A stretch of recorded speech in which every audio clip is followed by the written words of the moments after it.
Hi everyone, I'm Ananya Mukherjee. I'm a postdoc at University of Nebraska-Lincoln and part of the Sci-ROI leadership team.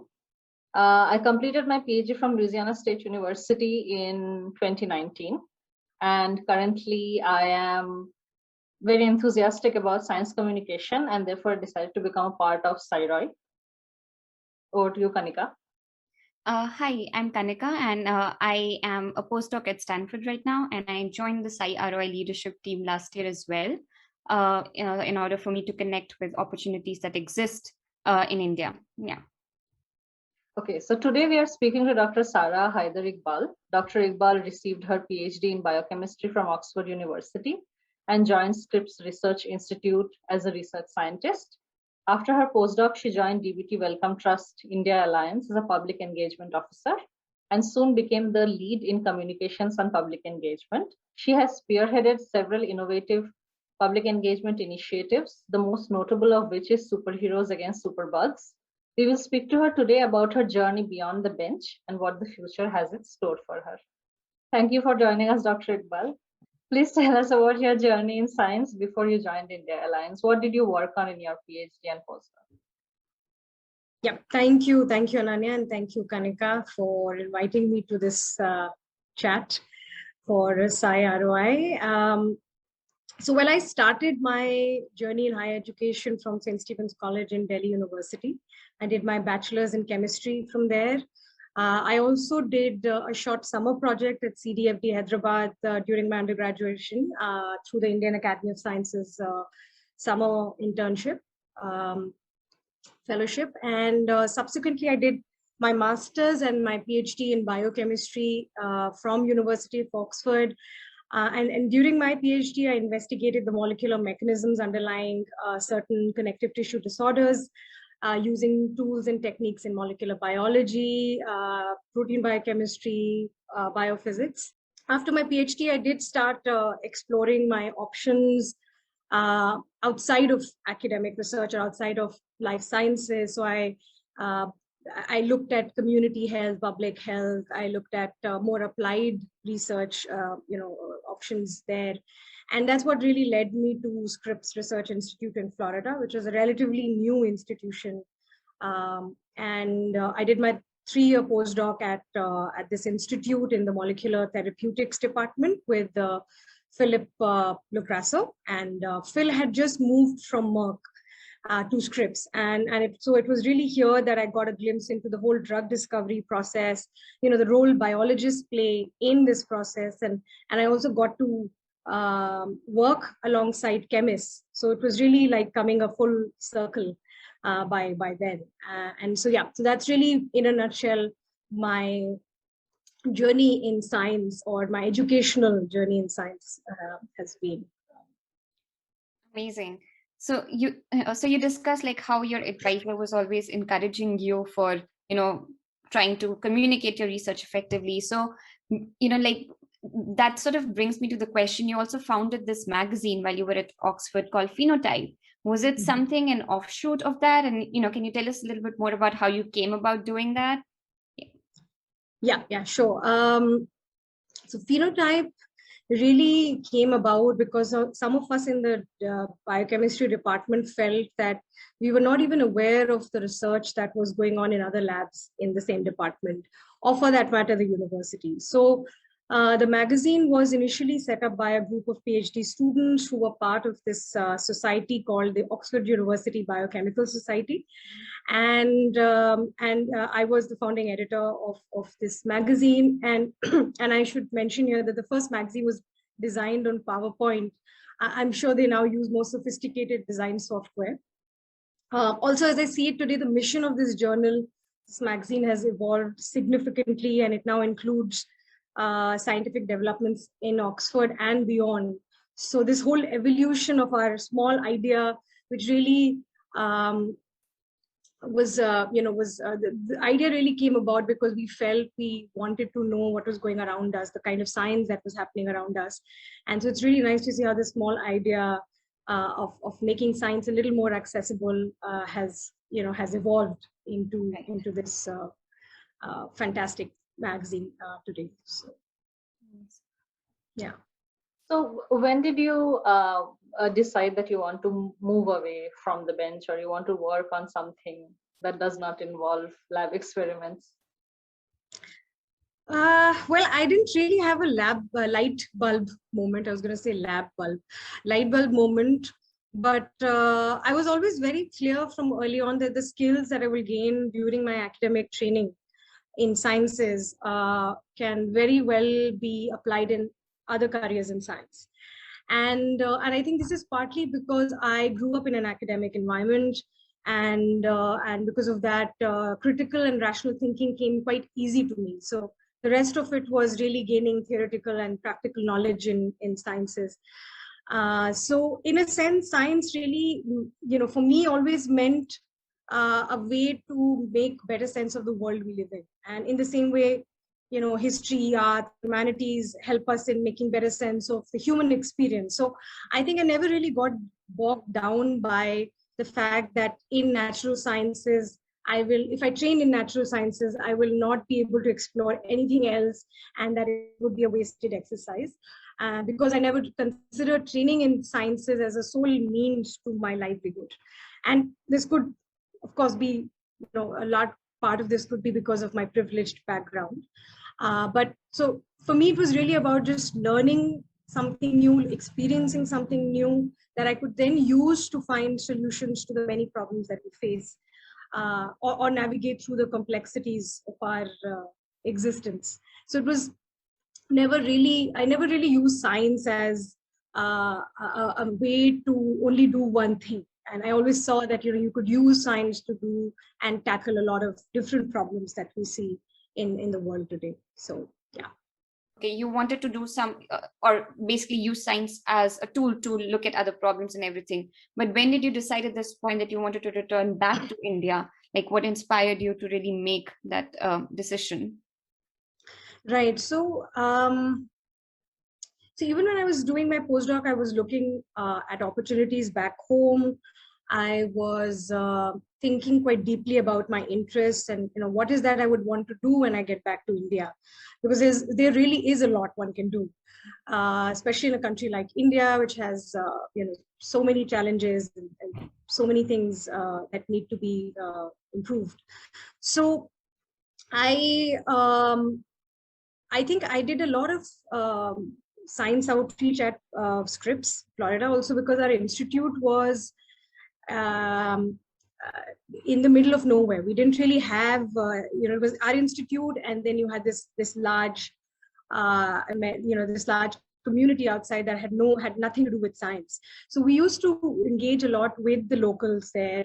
We also, as you probably know, that Scripps is largely funded by philanthropic funding.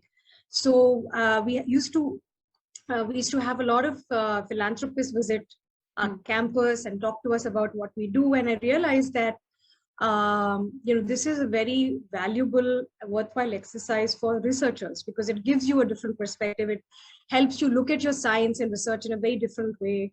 It also helps you come up with new questions that you could address through your research. So I just, so all this, all these thoughts were running through my head as I was preparing to head back to India. And I realized that, of course, even in countries like US and UK, there was not a lot of science outreach happening, at least not in a very formal, systematic manner. So I thought that in India, I'm sure it's non-existent. Like the whole idea of science outreach would be non-existent at that point. So I thought this will be a new area. It will be a nice, new, exciting area that one could work in on getting back. And that's really what kind of prompted me to apply for this position that India Alliance had advertised, and the rest, as they say, is history.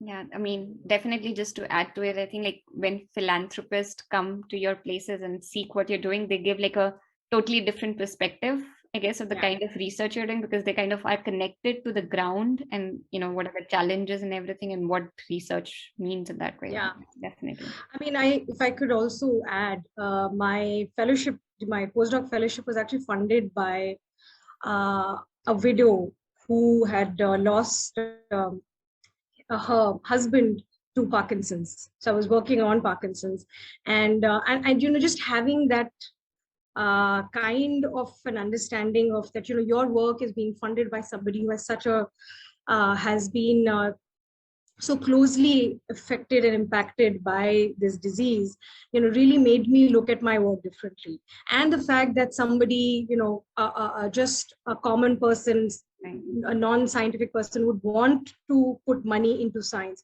that also made me take my work a lot more seriously and do it with a lot of honesty and commitment. So and I realized that I also made me wonder whether we would see something similar in a country like India, where you have where you have diseases and so many health challenges all around. Right. Whether that would prompt a non-science person to invest in science, and how can you make a case for science to such people? How can you open doors of science to such people so that they can invest in science? So yeah, so I think this experience at Scripps really made me think about science differently. So maybe just going on that thought, so how did you actually come to know about the opportunity at India Alliance to do science outreach, and were there other places as well that you were considering at that point of time? So when I was in the US, I was generally scanning for places back in India to see, where I could, what I could do when I get back. Of course, there were I have to say, there were not a lot of options back then. And I was particularly following the DBT Wellcome Trust India Alliance because I felt it was very uniquely placed. It had the backing of Wellcome Trust and DBT. It was doing things that were kind of unheard of in India at that point. So yeah, so I was constantly looking at their work and looking at their job board to see if anything interesting comes up. And sure enough, this ad came up and I applied for it. And yeah, I looked at the job description of the public engagement officer, even though I didn't really understand what who is a public engagement officer, what do they do, but I looked at the job description and it aligned very well with my interests. So I just went ahead and applied for this job. And I realized when I came back to India that there really weren't a lot of people like me at that point in the country, who were doing science outreach formally, or were helping an institution with some science outreach activities. So there really wasn't a whole lot of opportunities available at that point in India. So what key skills do you think helped in making the transition?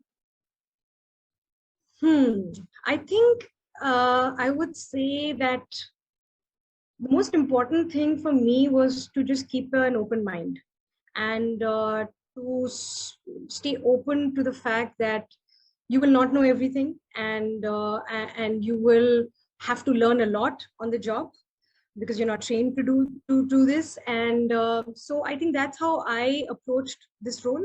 And of course, I have to say that all the different skills that I learned, all the transferable skills that I learned during PhD, which we actually don't pay attention to because we are so focused on getting that technique right and making sure we're able to put together a nice research paper. What we don't realize is that we learn a lot of skills like problem solving. I mean, I realized that I was because of my training, I looked at every problem and I wanted to solve it. And I think because that's how we approach science, right? So yes, so I think skills like problem solving, coming up with new ideas on how you could improve something, how you could troubleshoot something, communication, because that was an important aspect of my training, during my PhD and also postdoc. Project management, I think that was also very essential. I think we do a lot of project management during our PhD and postdoc. So that came in handy. I knew, how to organize my work, how to manage my time really well. And also, I think I would say teamwork. Even though PhD and postdoc, they're very, you can say it's a solitary journey for a researcher, but you still work with a team, and it, that whole you do your little bit in the lab, and you have your lab mates who do their bit, and you have a sense of community, you have a sense of team. So I think that also really helped me in this in this new role.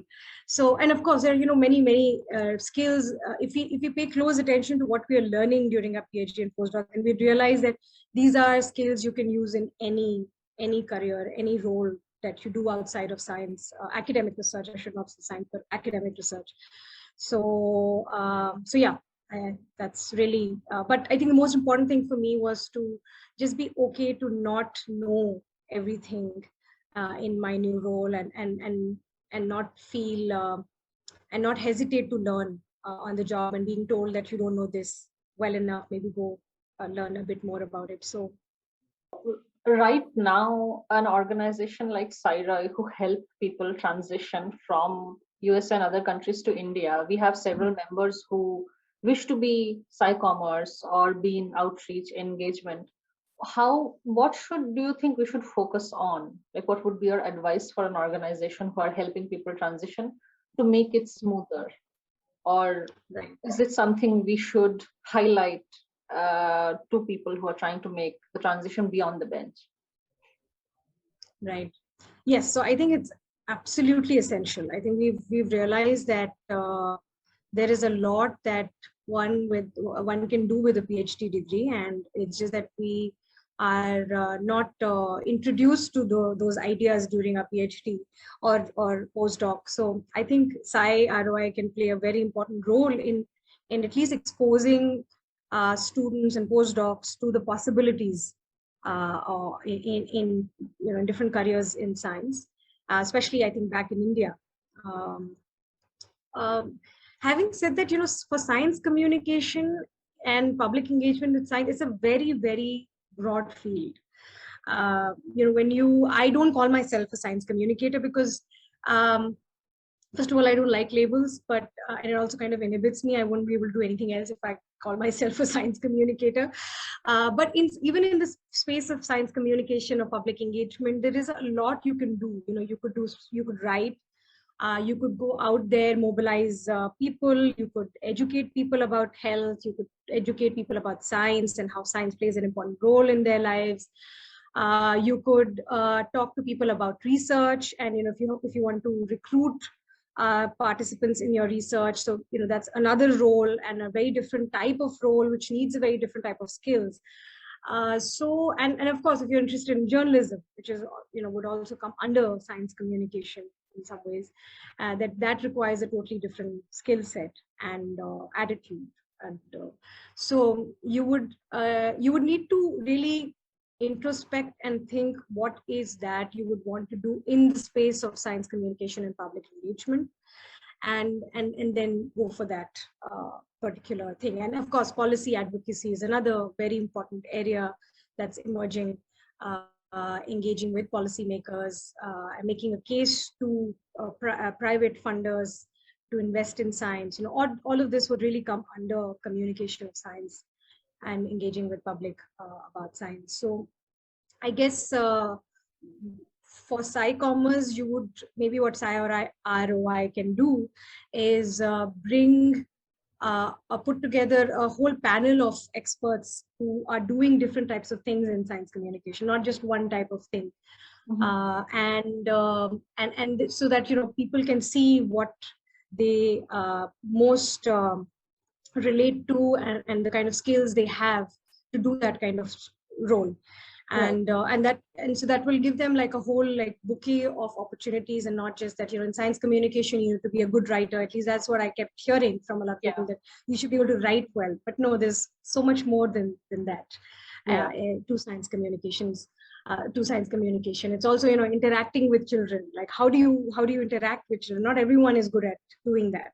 Right? Similarly, how do you interact with young people, teenagers and college students? You need to be able to do that effectively if you want to take science to them, or if you want to involve them in science in any way.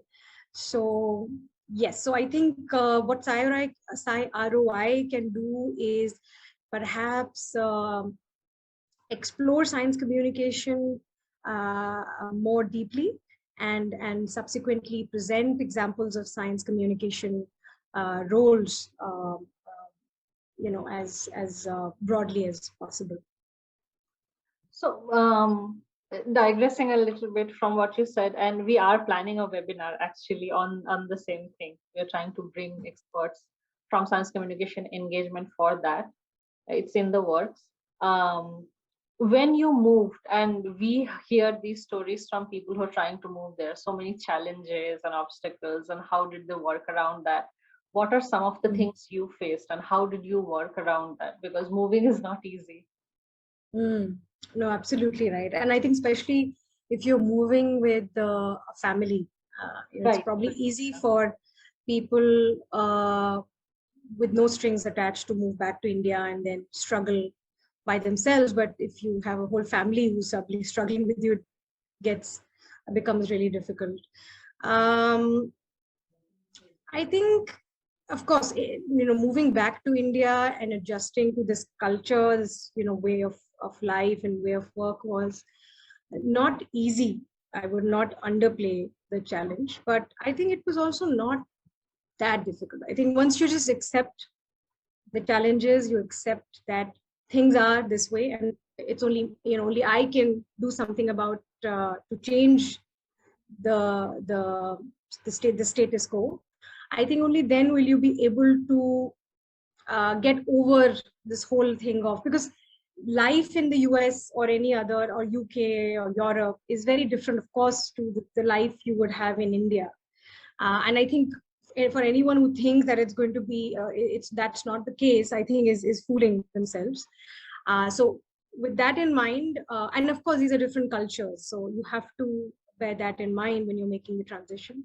And if you really want, if you have good reasons to be back in India, and you have, you do want to make a difference, you want to do something that will make an impact in the country, then I think you have to just deal with the quirks of this country and just accept them the way they are and try to change them if you can in your own little way. So. Amazing. So coming now to the next chapter of your life, like after you've transitioned and now you're in India Alliance. So we just want to understand, like, what is like a day-to-day life at your job, and what kind of roles and responsibilities did you have as the public engagement lead at DBT Wellcome India? Yeah, so this is actually the hardest question to answer, because there really was no typical day at work at India Alliance. I think it was an incredibly dynamic, lifestyle that involved a lot of traveling, of course, before COVID, meetings with a whole range of people, from scientists, artists, school students, policymakers, or other science communicators, journalists, a whole range of people you would need to interact on a kind of a regular basis. And so because of that, I think it was very difficult for me to envision or even tell you what a typical day for me looked like. I could be in a college or a school on one day. I could be on my email, on my laptop, typing away emails, lots of emails, or writing a report, or be in multiple meetings online or offline. So with our stakeholders, with our funders, or with our partners. So it was really a lot of different things, and that was primarily because when I joined India Alliance, they really didn't know what I would be doing and what is that I will. So I had to kind of define my role, and I had to kind of start everything from scratch. So there was a lot of, in the true scientific spirit, a lot of experimentation, a lot of trial and error. And so yeah, so and we had a very small team when I joined India Alliance. We were just about 20 people, managing multiple programs. So more often than not, I would be doing a lot of things that would not be called public engagement. Right. So yeah, so it was a lot of different mix of things, and I think, of course, it was exhausting, very exhausting, but I think I would have not learned so much at the end of this stint at India Alliance if I hadn't really done all those different things. So I'm not complaining, but yeah. So I think you cannot take my typical day as a benchmark for these roles, because it looked very different, when I was at India Alliance. But towards the end, I primarily managed the science communication workshops and public engagement programs. We also had funding for public engagement, so I managed that funding program. I also managed various national and international partnerships of India Alliance, and we used to also run various capacity building workshops at India Alliance. So I used to also manage those. So towards the end, my work did get a bit more defined, but it was still a whole mix of things. So you mentioned something about capacity building workshops. I thought that sounded interesting. Can you tell us what that is? So at India Alliance, we were looking at building capacity of medical students in research. And so we ran these workshops called the Developing Indian Physician Scientist Workshops, which really aim to introduce medical students to the world of research and how they could consider a career in research after their medical education. And in addition to that, we also ran these leadership courses with a European Molecular Biology Organization that primarily looked at training or really helping early career researchers recognize their leadership style and their leadership potential, and how can they become better managers, how can they become better researchers, as a result.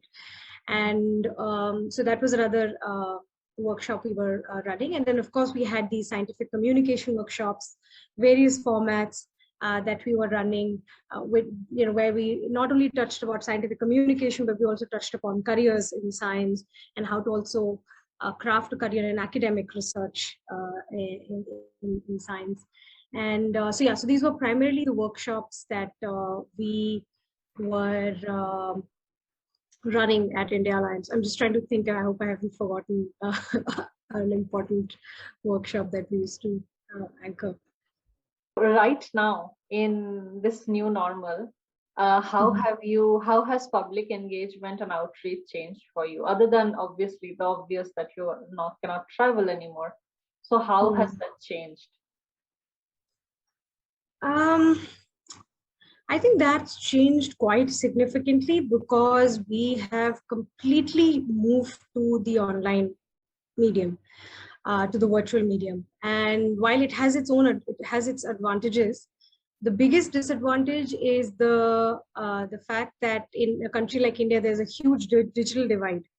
And so you're only able to reach out to people who have access to internet, who have access to technology, and so obviously that that makes you feel a little uncomfortable, a little dishonest with your work, because you're not able to really reach out to everyone and anyone in the country at this point.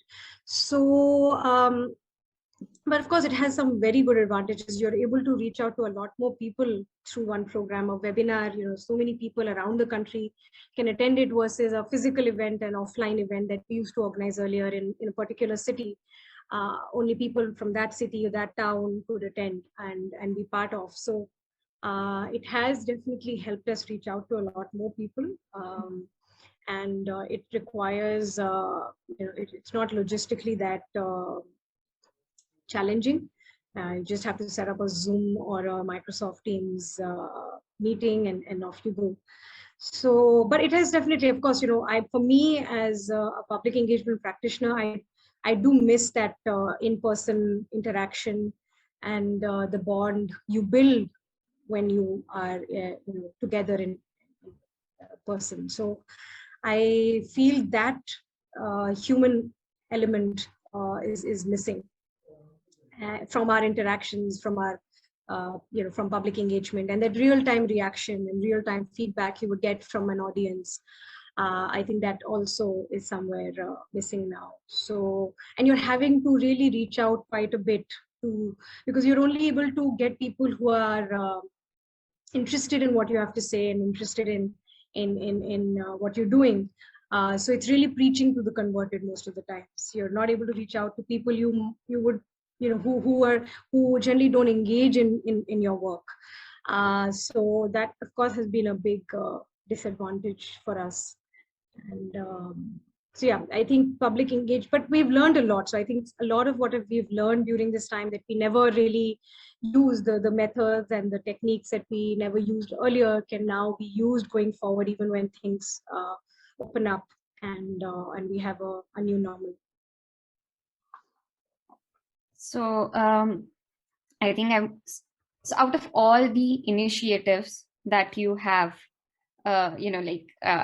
during your stint as the public engagement lead, which one are you the most proud of? Which one is your best baby? From my babies, no. Yeah, no, it's really difficult. I feel that I've learned so much from each one of them in a very different way. That I think it would be very difficult for me to choose just one initiative. I think I would say that, of course, Superheroes and Arting Health for Impact, that are, or the currently we're doing Planet Divoc-91. I mean, they've all have had such different objectives and different teams that have come together that that I think it's almost impossible for me to compare, these programs with each other. But if you ask me for what I think has been, overall at India Alliance, and I think that would be just being able to advocate for science communication and public engagement relentlessly and I think that was largely because that was India Alliance's mandate. But despite the disinterest and indifference that I initially received from, I think, many quarters, and also a lot of lip service to science communication that, yeah, it should be there, but where are the funds? Where are the positions? And so I think, yes, I think just relentlessly advocating for the need to communicate science and the need to engage with people and with the public, I think is probably something that I'm a little proud of at India Alliance.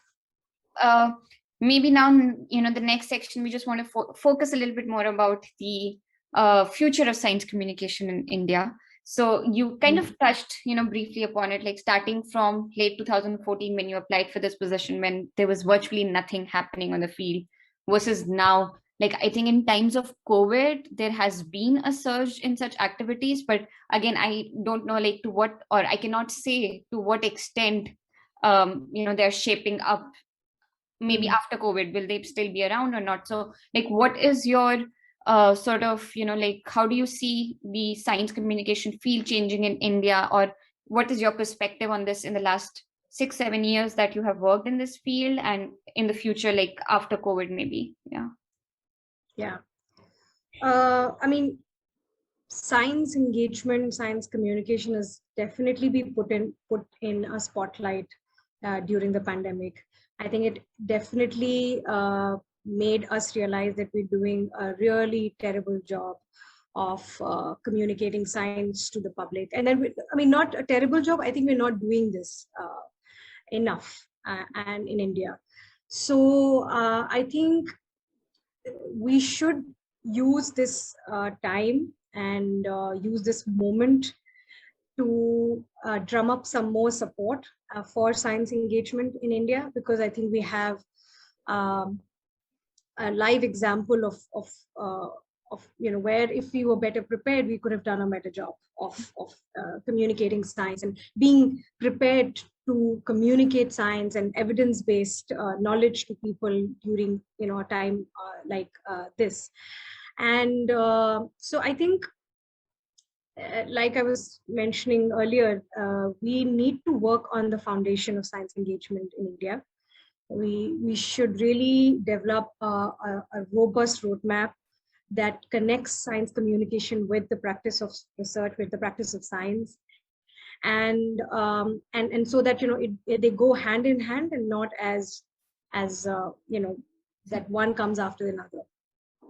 So and I think be more proactive rather than reactive. So what we've been during the pandemic is that we've been very reactive with our messaging. Suddenly all of us were like, oh, we need to talk about the pandemic, we need to talk about the virus, and we had no experience or had very little experience of doing something like this at a time when people are not able to think clearly, at a time when people anyway are not that engaged in science. So I think this has definitely, I'm sure, like me and there are many others who were trying to take who were trying to talk about COVID-19 and take the science of COVID-19 to the public, to the media.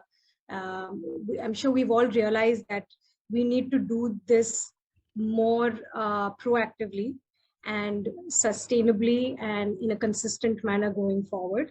And I think that's why I would come back to this point of that we need to set up a really strong foundation for science engagement in India.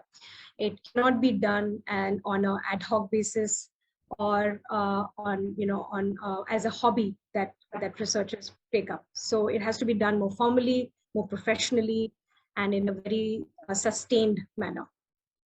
So since getting into science communication myself, I've often wondered, India is such a diverse country and there are so many languages using that plays a role in limited science communication, like people with basically spreading the knowledge via different languages can play a bigger role, can improve. Absolutely, yes, absolutely. I think science communication in other Indian languages is extremely important. The problem that we all have, the challenge that all of us who are interested in taking science to a non-science person is that is because we're trained in communicating science in English, because science happens in English. That's the lingua franca of science. But so we have to definitely train ourselves to communicate science and its relevance to people in other languages. So, and also we need to understand how people want to consume science. So one thing is about taking science to them, but we don't know if that's really going to work.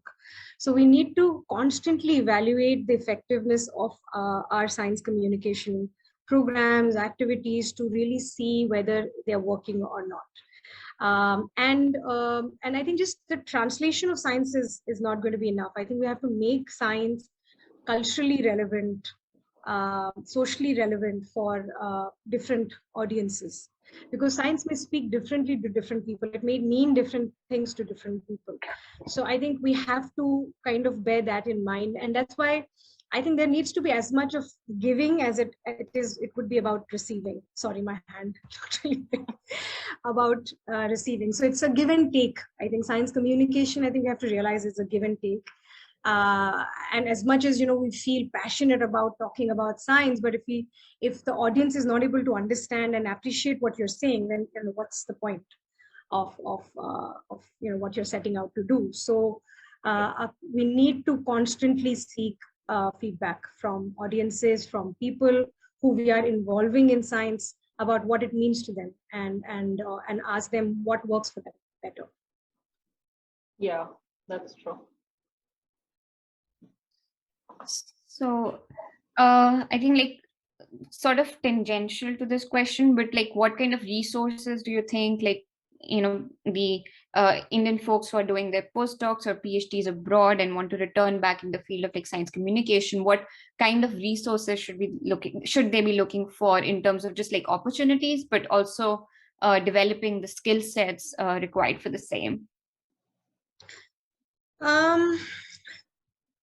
So I think there are plenty of resources now online, on the internet. Actually, there is something I came across recently called scicommers. it's a newsletter that the Psycom, it's called the Psycommer, and it's this one person who is curating science communication related opportunities, training resources, articles from around the world, and pushes out these newsletters every week, and also I think is quite active on social media, I'm told. So there are many such resources that have come up and are there that I think aspiring science communication practitioners can look up, and at the same time constantly introspect and see what is that they would want to do in the space of science communication and engagement, and then you can find suitable resources based on your interests.